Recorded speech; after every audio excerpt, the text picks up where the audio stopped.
Here has been my typical approach to building a new computer system. Let me know if you can relate. I build the best system that I possibly have the budget for, making sure I include the essentials like the processor that I want, the motherboard, RAM, chassis, and everything else. Then when I get down to it, I've completely forgotten to leave budget for my peripherals, which usually means I have to forego anything resembling a proper gaming keyboard and mouse and dig up that old one stashed in the closet that came with my parents' old Gateway system.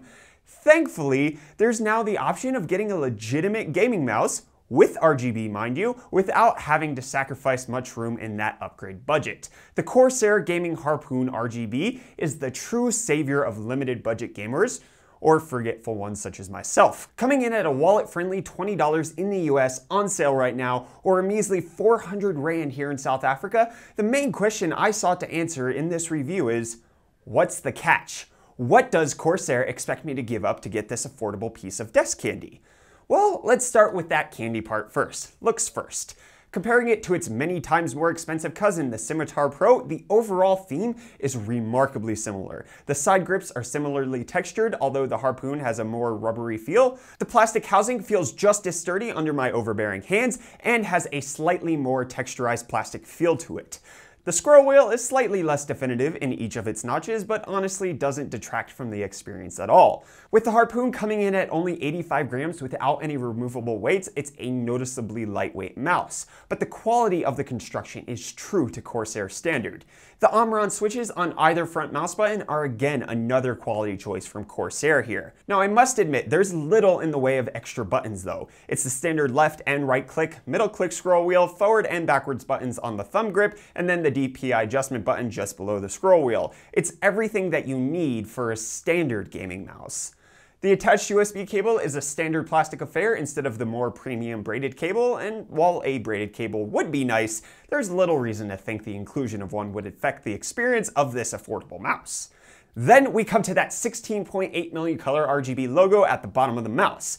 While RGB is the latest fad, to see the well-implemented inclusion of RGB on this entry-level gaming mouse from Corsair is what really sells the mouse overall in my opinion. Sure, it doesn't provide better aiming or increased amount of headshots, but if you compare the Harpoon against any other gaming mouse in its price class, the RGB sets it as a level ahead in the looks department. But obviously, the question of what is under the hood matters, even if this entire thing is a swarming flurry of rainbows. Thankfully, Corsair has included a decent optical sensor in this peripheral. The PixArt 3320 optical sensor provides a fairly accurate gaming experience with a sizable range of DPI adjustments as well. Anywhere from 250 DPI to 6000 is possible in 250 DPI increments, which should satisfy nearly every low DPI sniper to nearly every high DPI 4K monitor user. While the PixArt PMW3320 is a quality optical sensor, there have been reports that it can spin out, leading to you aiming upward on a quick movement if you flick too fast from one side to the other, reportedly at speeds over 3 meters per second.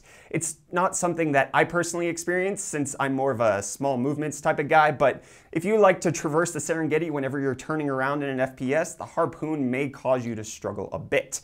And speaking of traversing vast swaths of land, the included glide feet on the bottom make the Harpoon a joy to use no matter the surface it's on, although the optical sensor is particular about its underbelly placement, but that's par for the course with these types of sensors. So as is the case with any Corsair peripheral, you have access to their utility engine software, which allows you to access everything in one condensed location, whether that be the keyboards, the headsets, the RGB mousepad, or the mouse itself, which is what I only have, so that's what we're going to be taking a look at today. You can go into actions to create macros on any of the keys, whether that be the right click, middle click, DPI toggle, forward or backward button, except for the left click. That one appears to be disabled here, but you can just record whatever macro you want and add all of these extra features that are over here. Then you have the lighting effects, of course, the infamous or famous rainbow that is on basically every RGB peripheral that is out there, but then you also have color shift, which allows you to alternate between two different colors at variable levels of speed. Then you also have color pulse, which, as it sounds, pulses between different colors. Then there's static color, which keeps a color static. Let's set that to blue because that's nice, maybe a bit of red. There we go. Yeah. Pretty responsive software, no issues whatsoever that I've seen in any of the Corsair peripherals that I've ever touched. The utility engine software has always been a highlight. And then for the final lighting effect, you have Lighting Link, which allows you to connect it with all of the other peripherals. But as I mentioned, I have nothing else connected. So we're just going to set that back to the fancy rainbow color and just have that at fast speed. So that just continues to go through. And then before we get to the next section of messing with the DPI settings on the mouse, one thing to note here in the lighting profiles section is that this little toggle switch for the DPI zone allows you to continue your effect after you change the DPI on the mouse. Because if you turn it off, then when you switch the DPI to the next color, it just stays that color. But when you put the toggle button on, then you revert back to the color scheme that you have for the Harpoon itself. But as you can see here in the DPI settings, it's fairly self-explanatory. You can set all of the DPI settings on each of the toggles from anywhere from 250 up to 6,000 in 250 DPI increments. And then you can also set each of the colors for each DPI setting, whatever you want. And then as I toggle through each of the DPIs, you can see that the color changes, but since I put the toggle for DPI switch on in the lighting effects, then it allows me to continue with my lighting effect afterwards, but I get a good little indication about a couple seconds just for me to know which DPI zone that I am actually in. And then finally, we have the last section, which is enhancing pointer precision or the pointer speed itself. The Corsair utility engine is a very basic setup, but at the same time, one of the things that many hardware manufacturers do not get right is the software, and Corsair, throughout all of my uses of any of their peripherals, has always mastered the software itself, and the Harpoon is no different. You're going to get good software that's self-explanatory, and you can just run through all of the options that you need. And if you have any of the other Corsair peripherals, you're going to get a very nice unified system. The Corsair Harpoon RGB is honestly an amazing mouse given its price tag. It doesn't look out of place with the high-end gaming rig, it doesn't perform out of place, and it doesn't feel like Corsair sacrificed any noticeable build quality to bring such a high-quality mouse to the entry-level crowd. Unfortunately, with my hands that are the size of a horse's face, the Harpoon didn't suit my flat claw grip that I'm most comfortable with and necessitated more of a pure claw grip to maneuver it properly. However, if your preferred mouse stranglehold is the claw or you don't have hands that suffer from gigantism, then push my concerns aside since a mouse's feel is one based on personal preference anyway.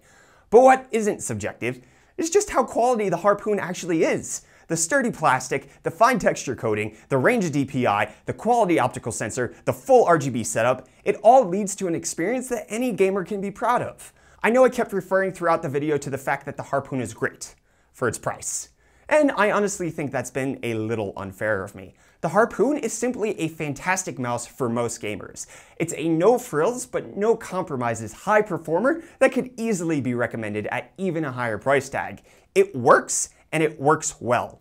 If you're limited on your finances and want a respectable optical sensor mouse, the Harpoon does plenty to deserve your cash, unless, as previously mentioned, you make turning around in games a cross-country exercise in the span of a mousepad. But if you're a normal gamer such as me, the Corsair Harpoon has no apparent flaws, just less features than more heavily priced mice. But let me know what you guys think of the Corsair Harpoon. Is it the budget-friendly mouse that you've been waiting for, or do you need something that has a bit more gadgetry to satisfy your gaming experience? I'm keen to hear your thoughts on the comments down below. Be sure to also check out the link in the video description for the full written review on the Corsair Harpoon Gaming RGB mouse. Make sure to also hit that like button while you're down there to show support for my videos, and subscribe if you're new around here and liked what you saw. And as always, I'll see you guys in the next video. Cheers.